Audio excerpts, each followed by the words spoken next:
What's up everybody, welcome back. Thank you so much for taking the time to hang out. This is Gabo and today we're doing vertigo shots with the Smove Mobile.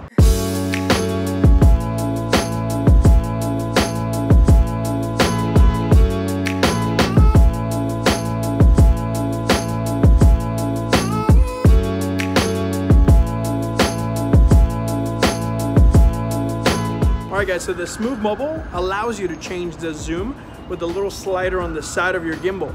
So all you really have to do is just move backwards as you're zooming in or move forward as you're zooming out. So once again, if I am walking in reverse, if I'm walking backwards, I have to be zooming in. And if I'm walking towards my target, I zoom out. This is how it looks like.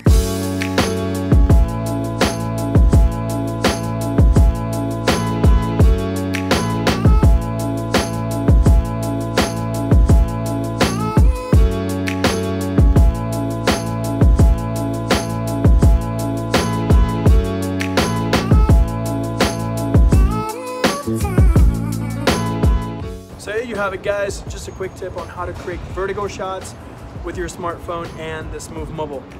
Thank you Gabo so much, go check him out on Instagram. Let me know your thoughts in the comment section down below and we'll see you next time.